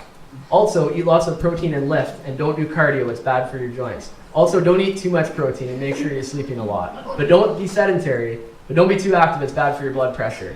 Make sure you replace all your lost salt, but never eat too much sodium. It's easy, just eat vegetables, but don't eat potatoes or corn. Fruit is obviously good for you, and also it's sugar, so it's bad for you. Sugar, I forgot to mention, is a vital source of quick-burning carbs that your brain needs to survive, and you should avoid it at all costs. Protein's hurting your kidneys. Make sure you eat a lot of it. Drink water. Never starve yourself unless you're calling it intermittent fasting. And then it's okay to starve yourself a little bit. Don't overhydrate. Being vegan is obviously the healthiest lifestyle, and also it's not. Fish is obviously really good for you, and it's full of mercury and killing you. Get some sun every day for vitamin D and for skin cancer. How accurate is that? Right? That is what goes on. We're so confused because of everyone sharing all these articles, and no one knows where they come from, but it's enough for the emotional brain to go, oh my God, I need to make sure I avoid that, right? And that's the problem on the effect of social media, is even if we consciously don't register it, our limbic system did, and it made a decision on whether it believed it or not. So this is Gene Twenge, San Diego State, looking at teens. The more time teens spend looking at screens, the more likely they are to report symptoms of depression. The data is incredible on how this is affecting the younger brains. And to be quite honest, I mean, of course it's worse in the developing brain, but anyone who's older than that, it's affecting them. You know, I sit on social media for an hour, I can even just feel the difference in how I feel from doing that. So the other thing with metabolic issues is sleep hygiene. Okay, really important to check out your sleep. And there's a Center for Sleep in Calgary that I don't even think you need a referral to go. You can just go, and they bill through Alberta Healthcare, and you can get a sleep study to make sure that you're sleeping properly and that you're breathing properly and your airways are open properly. And 50% of people with sleep apnea don't snore, and they don't wake up when they stop breathing. So you won't notice it. All of a sudden, you're just getting fatigued and depressed because you're not getting the metabolic energy that the brain needs. So oxygen, very important, as you know. Try holding your breath for a few minutes, right? So what else can you do? Spend less than an hour daily on social media, and I challenge you to do even less than that, right? Do other things, right? I actually, on my phone and stuff like that, I don't even have the Facebook app popping up, so I can't even see notifications or anything like that. And if it wasn't for keeping up with friends, I wouldn't even have it. Unplug your Wi-Fi at night or when you're not using it, okay? It's the modems they make now. You used to be able to get routers that you can just plug Ethernet cords into, and it doesn't look all that good, but you're running Ethernet cords all over the house. But they now have, I don't even think you can really deactivate the Wi-Fi in them anymore, so I just say just unplug it at night. If you have a breaker box that switches your power off in your bedroom, is even better. Make sure your phone's not plugged in right beside your head. Make sure it's on airplane mode, and if it's not, have it out in the hallway. Okay, and even like you've seen these people's phones starting on fire, and they have them under their pillows. Crazy. Use airplane mode frequently. So if I'm carrying my phone, I'm always in airplane mode unless I need to use it. If I need to expect a call or a text, I shut my data off. So I don't know if you guys know how to do that. You just literally shut your mobile data off, and then you'll get calls and text still. But it decreases the power density by about 100 times. This is very helpful to do. And the Bluetooth and wireless headphones, you know, again, suggesting that especially if you're having problems, it's good to reduce that. Now we have a hormonal subtype as well. Okay. Usually it looks like this in a brain map. Hormonal, endocrine, neurotransmitter problems are going to be reflected in this way. We have something called a steroid pathway. Okay, so our cholesterol, and I always laugh because we call LDL cholesterol bad cholesterol. It's not. We need it to make hormones. We need it so that our cell membrane isn't rigid, so it can actually be flexible. Otherwise, the membrane can literally break. So LDL is not bad. Oxidized LDL is bad. We don't look at it in Alberta Health. This is what allows us to produce pregnenolone, and it produces all of our sex hormones: testosterone, DHEA, estrogens, progesterone, and our stress hormone cortisol. And if you have any problems and imbalances here, which there's a lot of issues can happen, menstruation, around menstruation, around menopause, the hormones are going to go kind of a little bit out of whack. If they go too far out of whack, you can start having symptoms of them. Doing so. And in the brain, this is just looking at estrogen. Actually, just one type of estrogen, estradiol. We actually have 3 types, men and women. Prefrontal cortex, for executive function, working memory, mood regulation. Okay. Learning and memory, regulation of temperature, sleep, and food intake. So that's where you get your hot flash problems, is at the hypothalamus. Sensory integration at the thalamus. Raphe nucleus is the serotonin system. Locus coeruleus is the adrenergic system for energy, arousal, wakefulness, cognition. Right? So all these areas are very important. That's just estrogen. So you can imagine how much the brain has issues if hormones are out of balance, right? Now, Prefrontal cortex, amygdala, hypothalamus, thalamus, hippocampus, raphe nucleus, lococruris, and posterior cingulate problems are all correlated with depression. You could have any one of them. And this is my favorite. I've had lots of people tell me this. There's no research on hormones in depression. And I go, okay, search it. Google Scholar, 700,000 results in 0.11 seconds. Okay, guess not. And this even actually is kind of cool, the thyroid hormones one. Role of thyroid hormone in depression. This is an interesting one because some people with low thyroid will get anxious and depressed. Other people just get tired. And they have other symptoms, tired, weight gain, that sort of thing. The difference between the two groups is usually people who get anxious and depressed when they have low thyroid is where it's happening in the brain and if the limbic system is tagging it as a threat. So that limbic emotional system even has the ability to tell what our hormones are doing. It's fascinating. So if it tags that metabolic problem as a threat, it usually makes it emotional and makes it worse. And then we have so many other hormones. This is my favorite hormone in the entire body. It's a peptide hormone. Yeah, anyone who works with me knows that. MSH, okay, melanocyte stimulating hormone. When we first found this hormone a long time ago, what we found was it was what allowed us to tan. Okay, so when we got exposed to UV light, either through the eye or on the skin, it got released and it allowed us to tan. So we just went, okay, allows us to tan, that's it. Then we started studying it further, and what we found is it regulates the immune system, specifically the mucosal immune system. Okay, so the sinus cavity, the gut, the vaginal tract, the urinary tract. It also regulates dopamine. It regulates serotonin, very important when you're talking about depression. It regulates cortisol for energy. It regulates our sex steroids, there's sex hormones and other steroid hormones. And so, I mean, basically every function you can imagine. And it even regulates water resorption. Okay, antidiuretic hormone. For anyone who's drank more than a couple drinks of alcohol or coffee, what happens? Immediately have to urinate, right? It's because it blocks antidiuretic hormone, which normally will reabsorb your water. The other thing that antidiuretic hormone does is it actually is responsible for remodeling the circuits in our frontal and temporal areas associated with mood regulation and memory. So very important that is being regulated. And if you have problems with frequent urination and you know that you've been exposed to mold or other biotoxins, very commonly this MSH hormone is low. And we look at vitamin D, vitamin D3 in Canada. You know, we're quite vigilant about that now. We're like, okay, we don't get enough sun for like 8 months of the year, right? Starting October 1st last year. So we do vitamin D, but what we forget about is MSH. And MSH is released from the brain. It's a higher level hormone. It regulates so many other things. You can sometimes get your doctor to test it. It can be tricky. You have to be a bit persuasive, but it's a very important one. You have your thyroid, you have insulin, glucagon, and leptin, appetite hormones, right? So Carly, actually, if you guys want to talk to her after and ask any questions about nutrition, she's a nutritionist who works with us and can help you kind of navigate all that. But it's really important to have those appetite hormones regulating properly. And there's so many others. And then I wanted to talk just about some other drugs too.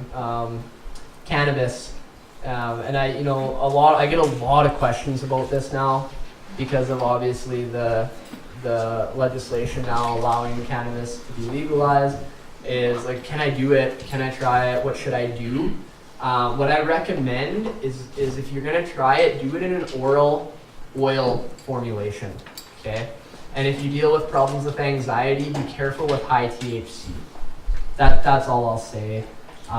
Smoking it, not great for the metabolic problems, but definitely taking it internal can be very helpful, especially if you're looking at immune inflammatory regulation problems and metabolic problems. It can be helpful, but again, look at it as kind of a temporary thing to help take the edge off, but like look deeper at what's actually driving things. So what I say, ditch the oral and the hormonal contraceptives, okay? If you're premenopausal, there's virtually no data that shows that it is helpful for mental function in the long term. Okay, sometimes in the short term it can be. Now I totally understand people have trouble with their cycles, and can end up with tons of pain, and it can be very helpful. But again, that's another thing. You can work with functional medicine practitioners. They can help you figure out what might be causing that, so you don't have to be on these. If you're on them for ease and convenience, right, most people don't like what I have to say. There's not a lot of good alternative options, but you are going to get hormone disruption. It's inevitable. It's going to happen. And a lot of times I see women who've taken these for too many years, they come and we just cannot get their hormones balanced for the life of us. It's very difficult. So, cruciferous vegetables, very good on the hormonal system and the hormonal detox, adding those in. Limit coffee. I challenge you to not do it every day, okay? Caffeine is very hard on estrogen metabolism. Very hard on estrogen metabolism. It's mainly the caffeine that's the problem. Exercise, amazing. So you see exercise has gotten thrown in here about 3 different times, right? So if you can pick up even a small exercise routine, it can be very helpful. Stop smoking. Do what you need to stop smoking and limit drinking. Cannabis, again, if you're going to take it internally. All of these have significant effects on hormone regulation. Diaphragmatic breathing techniques that you do in yoga and meditation are incredibly helpful to lower cortisol if that's a problem. That's the stress hormone. And remove endocrine disrupting chemicals. Most endocrine disrupting chemicals are plastics. We're seeing all these different types of plastics rolling out now that are BPA free and that sort of thing. As we research them, my thoughts are they're probably going to come out being a problem as well. Go get glass. Get glass containers. Drink out of glass or stainless steel, stuff like that. Shampoos, conditioners, lotions, other beauty products. Check the labels. You're going to see parabens, phthalates, and they usually have like a methyl in front of it or a bisphenol or something like that. Just pay attention. Anything that says paraben, phthalate, just cut it out, okay?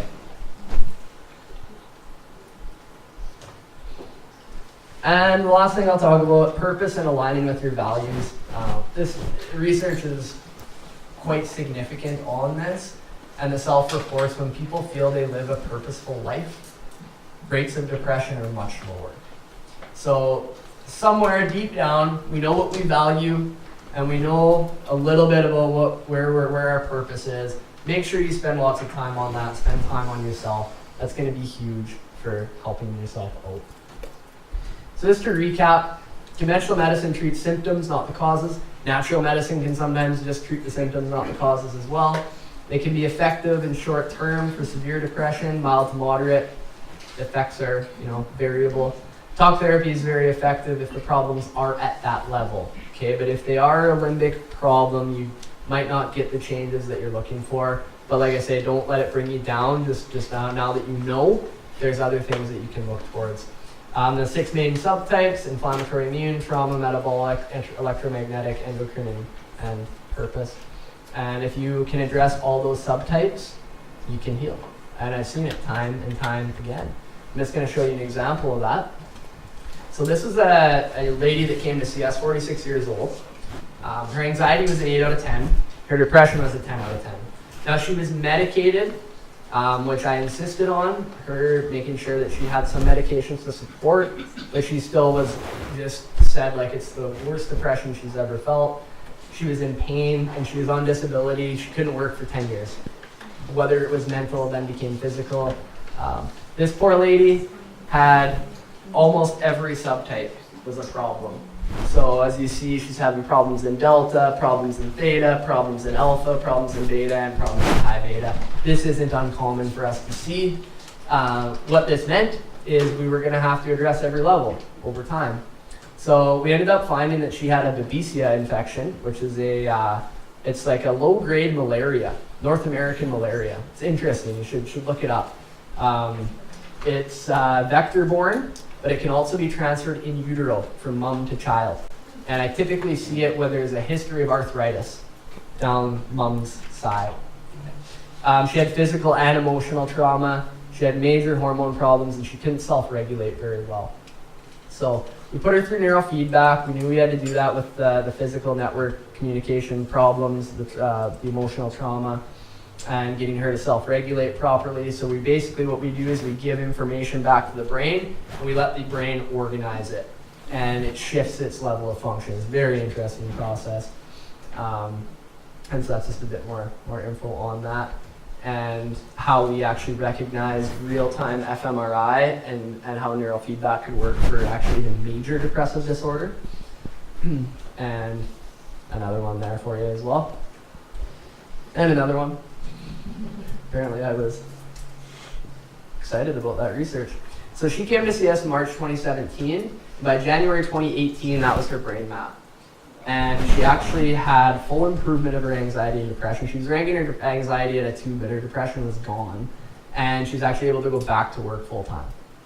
You know, in the grand scheme of things, 10 years, took her 10 months.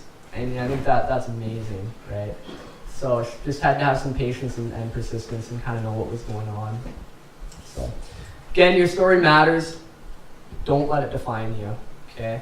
And another brilliant colleague of mine, Carly, says, some say everyone is the author of their own health, but often the editor is required to guide the author to the proper ending. And that's what you can do, is be the editor of your story. All right? Thanks so much, guys.